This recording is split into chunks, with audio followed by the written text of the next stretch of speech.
लेकिन जेल के अंदर से ये इंटरव्यू है। ABP सांझा जिसके एडिटर हैं जगविंदर पंटियाल। जगविंदर पंटियाल बहुत सीनियर जर्नलिस्ट हैं, बहुत पुराने हैं और पंजाब में उनकी बहुत अच्छी पकड़ भी है और एक बेहतरीन इंसान भी हैं वो। तो उन्होंने ये इंटरव्यू किया। अब उसको लेके बहुत सारी बातें हो रही हैं।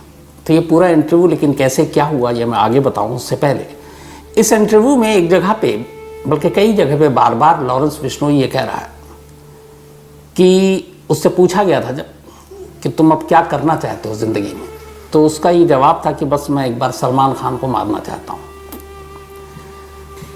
उससे पहले उसने कहा था कि अगर सलमान खान माफ़ी मांगने जाकर उसके समाज के मंदिर में तो फिर वो उन्हें छोड़ देगा। अब ये इंटरव्यू में पूरी, इससे पहले भी लॉरेंस बिश्नोई कई बार सलमान खान को धमकी दे चुका। मैंने बल्कि आपको स्टोरी में सुनाई भी है कि कैसे उसने रेकी तक की थी, मुंबई में घर तक पहुंच गए थे शूटर। और अब बात ये हो रही है कि सलमान खान को मारना है और न मारने की एक ही सूरत है और वो ये है कि सलमान खान जाकर उस समाज के उस मंदिर में माफ़ी मांगे। जगविंदर पटियाल ये पूछते भी हैं कि अगर वो वीडियो के जरिए या किसी और तरीके से अगर सार्वजनिक रूप से माफ़ी मांग ले तो लॉरेंस बिश्नोई का कहना था कि नहीं, वो ऐसे नहीं मानेगा, वो उस मंदिर में जाकर ही माफ़ी मांगे। अब यहीं से ये सवाल हुआ कि आखिर ऐसे कौन सी वो मंदिर है, क्या है वहाँ पे जो लॉरेंस बिश्नोई चाहता है कि पहले तो धमका रहा है और फिर कहता वहाँ जाकर माफ़ी मांगे तब मैं छोड़ूंगा और वरना मेरे लोग ताक में लगे रहेंगे। तो सबसे पहले तो मैं आपको उस मंदिर के बारे में ही बता देता हूँ और ये क्यों बार बार वो कह रहा है कि हमारी बिरादरी के साथ, हमारे समाज के साथ गलत हुआ। वो आपको याद होगा जो कहानी मैंने सुनाई बहुत पहले, वो चिंकारा हिरण शिकार के मामले में जो जोधपुर में हुआ था, जिसमें मुकदमा भी चल रहा है, अभी तक उसमें पूरी तरह से आखिरी फैसला नहीं आया और सलमान खान का स्टैंड शुरू से रहा है कि वो बेकसूर है। लेकिन बिश्नोई जो समाज है वो हिरण की पूजा करते हैं, तो उनके लिए हिरण का शिकार एक बहुत जघन्य अपराध है और इसके लिए वो माफ़ करने को तैयार नहीं होते। तो अब ये भी है कि कोर्ट में चाहे वो जो कहें, पर लॉरेंस बिश्नोई का कहना था कि एक बार उस समाज के मंदिर में जाकर वो कहें जो किया उसके लिए वो माफ़ी मांग ले तो फिर सब ठीक है। जिस मंदिर का जिक्र कर रहा है लॉरेंस बिश्नोई, ये मंदिर बीकानेर में है। बीकानेर में एक तहसील है नोखा। तो बीकानेर से करीब 8 किलोमीटर दूर और नोखा से करीब 12 मील दूर एक मंदिर है जिसका नाम है मुक्ति धाम मुकाम बिश्नोई मंदिर। ये मंदिर है बीकानेर से 8 किलोमीटर दूर और ये जो मंदिर है ये बिश्नोई समाज के लिए एक आस्था का मंदिर है। इस मंदिर की उनकी नज़र में बहुत ज़्यादा अहमियत है और उसकी वजह यह है कि ये जो मंदिर है, जहाँ पे ये मंदिर बना हुआ है, ये गुरु जम्बेश्वर भगवान की समाधि पर ये मंदिर बना है।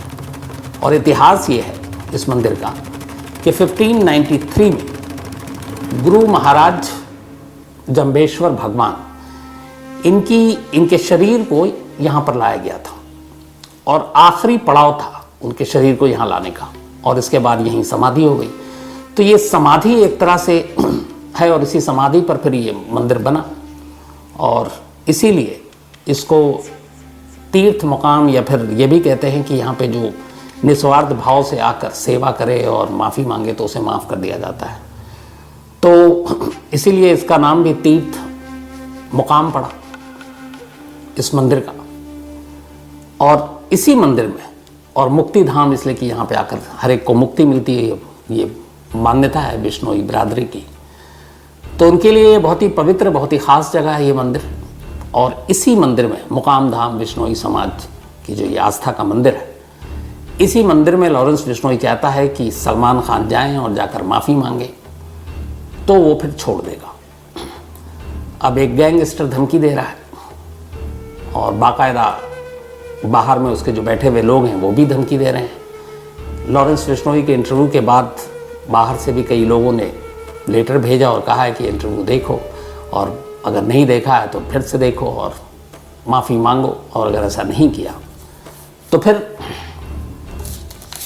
सलमान खान को मार डालेंगे, ये धमकी दी गई है। तो ये उस मंदिर का इतिहास है जहाँ लॉरेंस बिश्नोई चाहता है कि सलमान जाकर माफ़ी मांगे उस हिरण के शिकार के लिए। अब सवाल ये है कि ये जो पूरा इंटरव्यू है इसकी कहानी क्या है। तो लॉरेंस बिश्नोई जब कॉलेज में ही था, बल्कि हॉस्टल में, उसी वक्त लड़ाई झगड़े और मर्डर के केस में वो पकड़ा गया था। उसके बाद उसे अलग अलग जेल में रखा गया। वो राजस्थान के कई जेलों में रहा, फिर दिल्ली की तिहाड़ जेल में रहा, फिर बहुत सारे दूसरे गैंगस्टर पकड़े गए, अलग अलग गैंग वॉर हुआ, उसमें लॉरेंस बिश्नोई का नाम आया और जेल में रहते रहते वो ज़्यादा बड़ा क्रिमिनल बनता गया। तो तिहाड़ में ही था वो। लेकिन जब सिद्धू मूसेवाला का कत्ल हुआ पिछले साल, उसके बाद सीधा नाम आया लॉरेंस बिश्नोई का और गोल्डी बरार का। गोल्डी तो था नहीं, वो कनाडा में था। तो लॉरेंस बिश्नोई तिहाड़ में था। इसके बाद पूछताछ हुई, पंजाब पुलिस आई, पंजाब पुलिस ने बाकायदा कस्टडी मांगी और इसके बाद अब चूंकि सिद्धू मूसेवाला का कत्ल पंजाब में हुआ है, मूसेवाले गांव में हुआ है, मूसा गांव जो है, तो केस भी वही रजिस्टर्ड।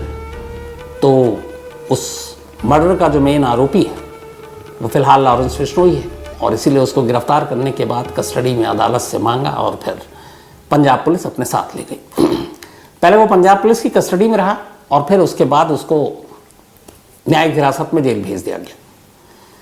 तो तब से वो भटिंडा जेल में बंद है लॉरेंस बिश्नोई। बीच बीच में कई अलग अलग मुकदमे होते हैं, अलग अलग जगहों पे पेशी होती है। जैसे उसका राजस्थान में भी था तो वो राजस्थान भी गया अभी इसी मार्च के महीने में।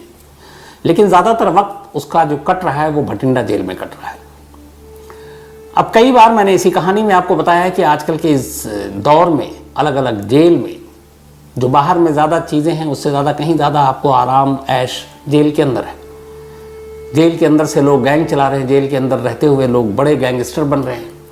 टेलीफोन से लेके फ़ोन से लेकर सब कुछ आपको आसानी से वहाँ मुहैया उपलब्ध है। तो जब ऐसी चीज़ें, ऐसी फैसिलिटी हो तो फिर कोई क्या कैसे नहीं करे। और ये इंटरव्यू तो एकदम बानगी है कि कैसे जेल के अंदर से ही सब कुछ हुआ। तो एक तो ये इंटरव्यू जो हुआ ये वीडियो कॉल के ज़रिए हुआ। मतलब ये नहीं है कि रिपोर्टर जेल के अंदर गया, वहाँ सेटअप तैयार किया, ऐसा बिल्कुल नहीं। लॉरेंस के पास एक मोबाइल था। अब मोबाइल है जेल के अंदर, नेटवर्क भी होगा और लॉरेंस वीडियो कॉल पर है और दूसरी तरफ से जगविंदर पटियाल जी जो है वो भी वीडियो कॉल पे हैं और फिर ये इंटरव्यू रिकॉर्ड हो रहा है। अब जब पहली बार ये इंटरव्यू आया तो पंजाब के जो डीजीपी हैं गौरव यादव, उन्होंने, चूंकि एक जेल के अंदर से एक गैंगस्टर का इंटरव्यू आया तो कहीं ना कहीं जेल प्रशासन पे उंगलियां तो उठेंगी कि ये क्या है मामला। तो उन्होंने 2 दिन के बाद ये सफाई दी एक प्रेस कॉन्फ्रेंस बुलाकर कि ये पंजाब के किसी जेल का इंटरव्यू नहीं है और इसके लिए उन्होंने एक तस्वीर दिखाई। उस तस्वीर में ये दिखाया कि ये लॉरेंस बिश्नोई का हुलिया है जो इस वक्त है और जो इंटरव्यू है उसका हुलिया अलग है। अब उस हुलिये में फ़र्क क्या था? जो पहला इंटरव्यू 14 मार्च को आया उसमें Lawrence Bishnoi yellow T shirt में है, कॉलर वाली टी शर्ट है, बाल उसके बढ़े हुए हैं, दाढ़ी भी बढ़ी हुई है, माथे पे उसने टीका लगा रखा है। तो पहला इंटरव्यू पूरा हुलिया ये है कि टी शर्ट कॉलर वाली है, येलो कलर की और बाल बढ़े हुए हैं, दाढ़ी भी उसकी थोड़ी बड़ी है। लेकिन जो डीजीपी फोटो दिखाते हैं वो ये दिखाते हैं कि उसके बाल छोटे हैं, दाढ़ी ट्रिम है, छोटी सी है और उसने गोल गले वाली टी शर्ट पहनी हुई है, वो भी शायद नारंगी कलर की, ऑरेंज कलर की, तो येलो टी शर्ट नहीं है। तो उनका कहना था कि फिलहाल जो वो भटिंडा जेल में है उसका हुलिया ये है कि उसके बाल छोटे हैं, दाढ़ी छोटी है और उसके कपड़े भी अलग हैं। और इंटरव्यू में जो है वो कपड़े अलग हैं, बाल भी बढ़े हुए हैं और दाढ़ी भी छोटी है, तो अब अचानक ये हुलिया बदल नहीं सकता। तो उन्होंने इस दलील के साथ ये पेश किया कि ये इंटरव्यू पंजाब के अंदर नहीं हुआ। चूँकि वो पंजाब के डीजीपी हैं, लॉ एंड ऑर्डर के इंचार्ज हैं और एक जेल के अंदर से एक गैंगस्टर का इंटरव्यू आया तो उन पर उंगलियाँ उठेंगी, तो उठाया गया। तब उन्होंने ये सफाई दे डाली कि हमारे राज्य का इंटरव्यू नहीं है। मतलब उन्होंने ये थोप दिया कि वो चाहे दिल्ली में हो या फिर राजस्थान गया था, राजस्थान का हो, किसी और जेल का हो सकता, हमारा नहीं। उन्हें लगा कि शायद ये एक इंटरव्यू आया और इस पर काफ़ी, अब उन्हें आगे का पता नहीं था। लेकिन फिर एबीपी सांझा ने और एबीपी ने पार्ट 2 चला दिया उनके पंजाब के डीजीपी के इस दावे के बाद कि हमारे जेल का इंटरव्यू नहीं और ये हुलिया देगी। अब इत्तेफाक से जो पार्ट 2 चला उसमें सेम वही हुलिया था जो पंजाब के डीजीपी फोटो दिखाकर बता रहे हैं कि देखिए अभी ये भटिंडा जेल में है, इसके बाल छोटे हैं, इसकी दाढ़ी छोटी है और इसने ये गोल गले की इस तरह की टी शर्ट पहनी हुई है। इत्तेफाक से उसी कलर उसी हुलिये के साथ अब एबीपी पे दूसरा इंटरव्यू आ जाता है लॉरेंस बिश्नोई का। अब पंजाब पुलिस क्या करे, क्योंकि पहला तो चलिए आपने कहा कि भाई ये हुलिया देखिए, फिलहाल उसका छोटे बाल, छोटी दाढ़ी, कपड़े भी अलग हैं और अभी वो ऐसे रह रहा है, और ये पहले वाले जो है उसके तब अलग दिख रहा था। लेकिन जैसा आपने दिखाया 2 दिन बाद थीम वैसे ही उसी कपड़े में उसी हुलिये में इंटरव्यू आ जाए, तो फिर ये सीधे सीधे आपको मतलब एक चपत तो लगती ही है। तो ये पंजाब पुलिस के साथ खेल हो गया कि उन्होंने एक तरह से कहा कि हमारे जेल का नहीं है, और दूसरी तरफ वही आ गया। और बाकायदा यही नहीं आया, बल्कि ये भी था कि ये कहीं बाहर हो सकता है, कुछ और नहीं। लॉरेंस बिश्नोई ने अपने इंटरव्यू के दौरान जेल में बाकायदा वो सेल भी दिखा दिया कि देखिए मैं तो सेल में हूँ, ज़्यादातर सेल बंद रहता है, मैं अकेला हूँ, तन्हा हूँ। डीजीपी ने यह भी कहा कि जो हमारा जेल है, अगर आप कह रहे हैं कि हमारे जेल पंजाब के जेल से हुआ है, तो बहुत ही हाई सिक्योरिटी जेल है, उन्होंने दावा किया। और लॉरेंस बिश्नोई को एक आइसोलेटेड सेल में रखा गया अलग, और ये भी सच है, जो सेल खुद इंटरव्यू में लॉरेंस बिश्नोई ने देखा है वो बिल्कुल अलग है, उसमें अकेला है वो। दूसरा उन्होंने कहा कि यहाँ पे चूंकि कई बार पता चलता है कि जेल के अंदर कैदी मोबाइल का इस्तेमाल कर रहे हैं, तो इस जेल में और जिधर लॉरेंस है उधर तो बहुत ही ज़्यादा हाई टेक जैमर लगा हुआ है, मतलब आपके पास फ़ोन भी हो तो सिग्नल नहीं मिलेगा। तो कम्युनिकेशन के लिहाज से ये पूरा डेड जोन है जिसमें लॉरेंस बिश्नोई रह रहा है। ये पंजाब के डीजीपी ने दावा किया उस प्रेस कॉन्फ्रेंस में 14 मार्च को इंटरव्यू आने के बाद 16 मार्च को। अब इत्तेफाक से ये सारी चीज़ें उन्होंने लिखा है कि वहाँ पे जैमर लगा हुआ है, फ़ोन हो नहीं सकता है, वो आइसोलेटेड है, अलग सेल में है, तो कहाँ से होगा। अब इत्तेफाक के बाद कि उसके बाद दोबारा इंटरव्यू आ गया और पंजाब के डीजीपी साहब ने जिस हुलिये में कहा उस हुलिये में आ गया। तो अब क्या सफाई देंगे कि पंजाब के जेल का इंटरव्यू नहीं है, बाहर के किसी जेल का है, तो अब ये बात बेमानी है। दूसरी उन्होंने एक और भी दी थी कि ये इंटरव्यू पुराना है, ये पंजाब के डीजीपी ने दावा किया था, और उससे दावे के पीछे उनका ये था कि अभी हाल में पंजाब के एक जेल में, तरन तारण जेल में 2 लोगों का कत्ल हुआ, और ये दोनों भगवानपुरिया गैंग के हैं, और भगवानपुरिया और लॉरेंस कभी एक साथ गैंग के थे। कहते हैं कि सिद्धू मूसेवाला के कत्ल में भगवानपुरिया ने भी मदद की लॉरेंस बिश्नोई गैंग की। लेकिन इन्हीं के गैंग के 2 लोग, जिनका एक का नाम है मनदीप तूफान और दूसरा मनमोहन, तो और इस पूरे मामले में भगवानपुरिया के साथ अब लड़ाई चल गई है। जेल में 2 लोगों का कत्ल हुआ है, और ये कत्ल हुआ है 26 फरवरी को। तो डीजीपी ने कहा कि ये पुराना इंटरव्यू है, क्योंकि इस कत्ल का और भगवानपुरिया का इस इंटरव्यू में कोई जिक्र नहीं है। अगर ये नया इंटरव्यू होता तो इन दोनों का जिक्र होता। दूसरे इंटरव्यू में अपने जो टेलीकास्ट हुआ उसमें लॉरेंस बिश्नोई ने इस इंसिडेंट का भी जिक्र कर दिया। तो इसका मतलब ये है कि वो पुराना इंटरव्यू नहीं है, वो पिछले साल का इंटरव्यू नहीं है। दूसरा, उसे ये भी पता है, अभी आपको याद होगा खबर भी आई है कि 18, 24 और 27 फरवरी को लास्ट मंथ सिद्धू मूसेवाला के फादर को धमकी दी गई ईमेल के जरिए, और ये कहा गया कि 25 अप्रैल से पहले पहले मार देंगे। सिद्धू मूसेवाला के माँ बाप को भी और सलमान खान का भी उसमें नाम है। बाकायदा जिस गैंग ने ये मेल भेजा है इसका भी जिक्र इस इंटरव्यू में कर रहा है लॉरेंस बिश्नोई। इसका मतलब है कि अगर 27 फरवरी को आखिरी मेल गया है तो ये इंटरव्यू 27 फरवरी से पहले का तो हो नहीं सकता, उसके बाद का है, क्योंकि वो इसका जिक्र कर रहा है। इसका मतलब उसे पूरी जानकारी है, तभी तो वो जिक्र कर रहा है। तो ये इंटरव्यू हुआ है मार्च के ही महीने में और मार्च के महीने में हुआ इसलिए उसे सब कुछ पता है।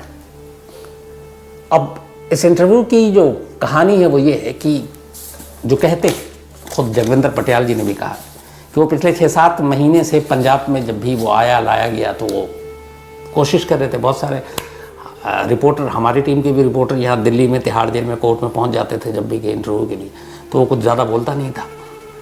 लेकिन वहीं एक पेशी के दौरान कोर्ट में जगविंदर पटियाल जी ने एक पर्ची पे अपना नंबर लिख कर दे दिया था जो लॉरेंस बिश्नोई तक पहुंचा। इसके बाद कहते हैं उस नंबर से फिर गोल्डी बराड़ का फ़ोन आया कि ठीक है हम इस पर बात करने को तैयार हैं। गोल्डी बराड़ ने कनाडा में बहुत कुछ कहा भी, तो इन्होंने कहा कि नहीं, हम फ़ोन पे बात नहीं करेंगे, वीडियो पे इंटरव्यू रिकॉर्ड करेंगे। और इस बात को काफ़ी वक्त बीत गया। फिर एक रोज़ अचानक लॉरेंस बिश्नोई का फ़ोन आया जगविंदर पटियाल जी को, उसी नंबर पर जो दिया था, और उसने कहा कि मुझे बात करनी है। और इसके बाद जेल के अंदर वो वीडियो कॉल, और इधर जोगिंदर पटियाल जी वीडियो कॉल, और उसके बाद ये इंटरव्यू हुआ। अब इस इंटरव्यू में जो मेन बातें थी जो उसने कही, एक सिद्धू मूसेवाला, उसने कहीं ये नहीं कहा कि सिद्धू मूसेवाला के कत्ल से मुझे अफसोस है। उसने कहा कि हाँ, ये भी कह रहा है कि ये मेरा काम नहीं है, लेकिन उसने कहा कि मैंने कोशिश की थी, लेकिन तब गार्ड थे, पुलिस वाले थे, गनर थे, तो मैं नाकाम रहा, लेकिन उसके बाद जो कुछ हुआ उसमें मेरा रोल नहीं है। उसके बाद गोल्डी बराड़ ने ये काम किया, और गोल्डी बराड़ ने ही और उसके लोगों ने तमाम इसे मारा, लेकिन उसे अफसोस नहीं। उसने कहा कि चूंकि वो गैंग वॉर में कूद पड़ा था, हमारे लोगों के कत्ल में शामिल था, और इसीलिए मुझे कोई अफसोस नहीं है, लेकिन हाँ, ये काम मैंने नहीं किया, गोल्डी बराड़ ने किया, और वो गोल्डी बराड़ को हमेशा गोल्डी भाई बुलाता है। लेकिन उसने कहा कि जहाँ तक सिद्धू मूसेवाले के पिता की बात है, धमकी देने की, उससे हमारा कोई लेना देना नहीं, उनके माँ बाप से हमारी कोई दुश्मनी नहीं, तो हमें कोई मारने का मतलब नहीं बनता, लेकिन मूसेवाला के कत्ल के लिए उसे अफसोस नहीं है।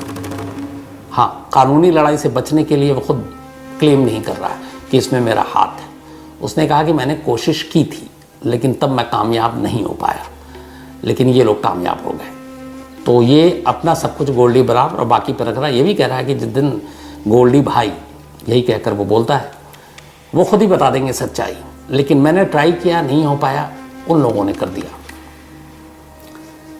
एक कि अब लेकिन उसके फादर से हमारी कोई दुश्मनी नहीं है, तो उनको हमने कोई धमकी नहीं दी है। दूसरी चीज़ जो उसने बात बताई, उसका ये कहना है कि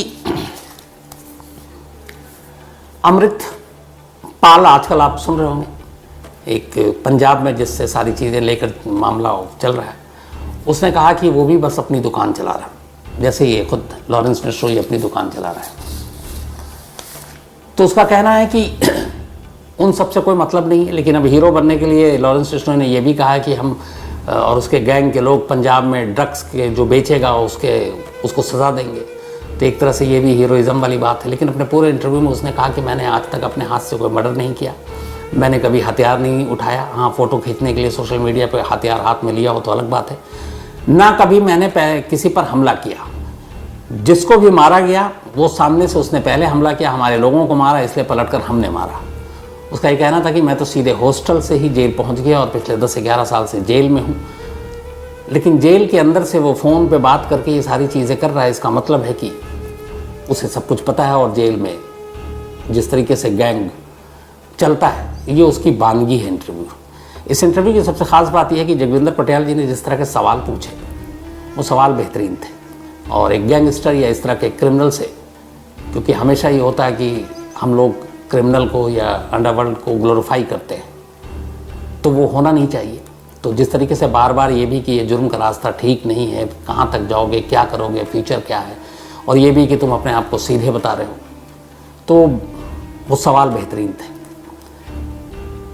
साथ ही इस पूरे इंटरव्यू में एक और चीज़ जो उसने कहा कि मैं गुंडा नहीं, और उसने कहा मैं अपने आप को गुंडा उस दिन मानूंगा जिस दिन सलमान खान को मारूंगा। तो अब यहाँ पे दो चीज़ें हैं। एक, जो बिश्नोई बिरादरी के बहुत सारे लोग हैं जो क्राइम तक फैमिली बिरादरी से भी बहुत मतलब जुड़े हुए हैं, उनका ये मानना है कि ये लॉरेंस बिश्नोई रहा पंजाब का, इसका गांव पंजाब में है, कुछ लोग हैं जो बिरादरी से, समाज से ताल्लुक़ रखते हैं, लेकिन जो राजस्थान की बिश्नोई पूरी बिरादरी है वहाँ पे इतना कोई इसका लेना देना नहीं है, न वहाँ पर इसका कोई इतना रौब है, और वो लोग इसे मानते भी नहीं। बल्कि उनमें से बहुत सारे लोगों का तो ये कहना है कि लॉरेंस बिश्नोई बिरादरी को एक तरह से कलंकित कर रहा है। वो अपनी इन चीज़ों को अपनी इमेज बनाने को और इसको अलग रंग देने को वो उनके नाम का यूज़ कर रहा है, जबकि ऐसा है नहीं। तो बिश्नोई बिरादरी में भी इन चीज़ों को लेकर, बल्कि बहुत सारे तो बिश्नोई बिरादरी के लोग, हमारी क्राइम तक फैमिली वाले, नाराज़ भी हो गए थे कि आप बार बार उसे बिश्नोई मत बोला करें, आप उसका नाम सिर्फ लीजिए लॉरेंस, क्योंकि इससे हमारी पूरी बिरादरी जो है वो एक तरह से उनकी बदनामी होती है, और मैं कहीं ना कहीं उनसे सहमत भी हूँ। तो अब कुल मिलाकर इस नई धमकी पर सलमान खान की लेकर, पहले भी धमकी मिल चुकी है, सलमान की सुरक्षा बढ़ा दी गई है, और इस धमकी को हल्के में भी नहीं लेना चाहती पुलिस, क्योंकि पहले भी सबूत मिल चुका है कि किस तरीके से रैकी हुई है, लोग वहाँ पहुँच चुके थे। और अब इसका ओपन ये कहना कि आकर पहले उस मंदिर में माफ़ी मांगे, वरना फिर छोड़ेंगे नहीं। तो अब पुलिस सारी चीज़ों को देख रही है। लेकिन दूसरा जो सबसे बड़ा सवाल वही है कि अब तक मैं कहता आ रहा था कि जेल सिर्फ ऐश का है। इस इंटरव्यू को आप तमाम लोगों ने भी देखा होगा। इसको देखने के बाद अब किसी मतलब बोलने की ज़रूरत नहीं है, ना मुझे कहने या सबूत देने की ज़रूरत है कि जेल में क्या हो सकता है। वो खुद कह रहा है कि इस वक्त रात का वक्त है। उससे पूछा भी गया कि तुम्हारे पास फ़ोन कहाँ से आया, जगविंदर पटेल जी ने पूछा।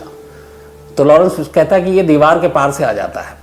कई जगह पे ऐसे दीवार होते हैं कि जहाँ पे एक टाइमिंग होता है और एक जगह होता है, वहाँ पे आप मोबाइल को किसी अच्छी चीज़ में लपेट कर, ताकि वो टूटे नहीं, और बाहर से लोग फेंकते हैं और वो फिर गिर जाता है। तो उसमें अब ये भी ज़रूरी नहीं है कि अगर लॉरेंस के नाम पे मोबाइल फेंका तो लॉरेंस ही लपकेगा उसको, कहीं और भी निशाना चूक सकता उठा ले। लेकिन वहाँ सेटिंग होती है, सबको पता होता है ये मोबाइल, उस पर नाम लिखा होता है किसका है, कोड नेम ही चाहे लिखा हो। तो वो जेल के अंदर पहुँचा, मोबाइल उठा और दे दिया गया। लेकिन चलिए, मोबाइल का आना ना आना ये तो बड़ा आसान है। आप पेशी पे जाते हैं, लोग मिलने आते हैं, जेल के स्टाफ मिली भगत है। तिहाड़ के 80 से ज़्यादा लोग करप्शन में अभी इन्वॉल्व ही है, जिनके ऊपर चल रही है जांच। तो मोबाइल ला सकते हैं, मोबाइल पहुंच गया, कोई बात नहीं। लेकिन अगर हर जेल का नियम है कि यहाँ जैमर लगा होगा, जेलर के कमरे में भी लैंडलाइन फ़ोन होता है, बस आप उससे बात कर सकते हैं। आप कहीं जाएंगे तो मोबाइल पे कर ही नहीं सकता। क्यों? क्योंकि जेल के अंदर तो जैमर है, तो आप कहाँ से आवाज़ सही आएगी। तो मोबाइल तो आ गया, जैमर का क्या इलाज है? और यहाँ डीजीपी साहब कह रहे हैं कि यहाँ पे बहुत ही हाईटेक जैमर लगा हुआ है। तो हाईटेक जैमर में एक शख्स बैठकर अंदर इंटरव्यू दे रहा है, और देखिए वो खुद ही कह रहा है कि मैं ये दिखा रहा हूँ, ये मेरा सेल है। कहता है बड़ा मुश्किल होता है मोबाइल यूज़ करना, क्योंकि गार्ड आते जाते रहते हैं। लेकिन इस वक्त मेरा नसीब अच्छा है कि कोई गार्ड इस वक्त घूम नहीं रहा, गश्त पर नहीं है, तो मैं आपसे बात कर रहा हूँ। और जो कनेक्शन है जो जैमर का, वो भी ठीक ठाक है। तो ये सारी चीज़ें अब ओपनली हैं कि देश के अपने जेल में मोबाइल बहुत कॉमन चीज़ है, आम चीज़ है। और जब तक इस मोबाइल फ़ोन के कनेक्शन को आप डिसकनेक्ट नहीं करेंगे, जो एक लिंक है जेल के अंदर और जेल के बाहर के बीच की दुनिया का, वो अगर लिंक बना रहेगा तो इसी तरह के क्राइम होते रहेंगे। क्योंकि सारी प्लानिंग, जितने बड़े गैंगस्टर, खुद पंजाब के जितने भी बड़े गैंग्स हैं, उन सारे गैंग्स की एक रिपोर्ट है कि 70% गैंगस्टर जो उनके लीडर हैं वो इस वक्त जेल में हैं पंजाब के अंदर। लेकिन हर गैंग एक्टिव है। क्यों एक्टिव है? क्योंकि वो जेल के अंदर से उस गैंग के साथ कनेक्टेड है, फ़ोन पे सारे डायरेक्शन दे रहे हैं, फ़ोन पे सारे ऑर्डर दे रहे हैं। तो जब आप फ़ोन पे ही सब कुछ अपना धंधा चला रहे हैं, तो फिर काहे का जेल और काहे की आज़ादी, सब कुछ तो ठीक ठाक है। तो ये बात सिर्फ इतनी नहीं है कि पंजाब के डीजीपी को कि हमारे जेल का नहीं है, किसी और जेल का है और पंजाब में नहीं हुआ ये इंटरव्यू, इससे कहने से काम नहीं चलेगा। ये हर स्टेट का सबसे मेन चीज़ होनी चाहिए कि एक जेल को जेल ही रहने दें। और कम से कम अगर वो सिर्फ मोबाइल किसी भी सूरत में आ भी जाए, तो सिर्फ आप जैमर पे अगर ईमानदारी से काम कर लें कि इस जेल के अंदर में, इस पूरी जेल की चारदीवारी के अंदर कोई नेटवर्क काम नहीं करेगा, एक भी क्रिमिनल। और ये वो क्रिमिनल हैं जो ऐसा तो है नहीं कि हर हफ्ते बाहर आते हैं। इनमें से बहुत सारे को तो इतना खतरा है कि वो वीडियो कॉन्फ्रेंसिंग के ज़रिए ये लोग कोर्ट की इनकी प्रोसीडिंग होती है। तो जब आपने कनेक्शन तोड़ दिया, आप बाहर में किसी को ऑर्डर नहीं दे रहे, बाहर से कोई खबर आप तक नहीं पहुंच रही है, तो फिर आप बहुत सारी चीज़ें क्राइम को रोक सकते हैं। लेकिन यहाँ यही है कि हर एक को न सिर्फ हर खबर मिल रही है, बल्कि अब तो ये है कि आप जेल में बैठकर वीडियो कॉल के ज़रिए आराम से इंटरव्यू देकर अपनी बात भी सामने रख सकते हैं। तो एक तरह से जगविंदर पटेल जी ने ये सबूत के साथ सामने आंखें खोलने वाली चीज़ भी रख दी है। तो जब तक जेल के अंदर ये सारी सुविधाएं होंगी, गैंगस्टर, गैंग वॉर, धमकियां, वसूली, कत्ल, ये सारी चीज़ें रुकेंगी नहीं।